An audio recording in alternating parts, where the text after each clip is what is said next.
Haydovchilik guvohnomasiga ega bo'lmasdan turib, boz ustiga spirtli ichimlik ta'sirida avtomashina boshqarish qonun talablarini qo'pol ravishda buzish hisoblanadi. Bunday xatti-harakatlar ko'ngilsiz hodisalar sodir etilishiga sabab bo'lishi mumkin. Xuddi mana shunday holat G'ijduvon tumanida yuz berdi.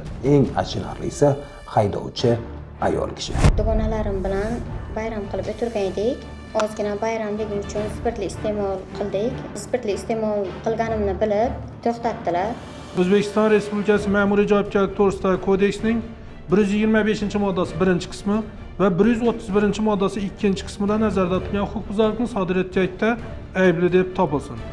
O'tash uchun uzil-kesil 15 sutka ma'muriy qamoq jazosi tayinlansin. Qilgan ishimdan pushaymonman. Haydovchilik guvohnomam ham yo'q edi. Hech kimga maslahat bermayman.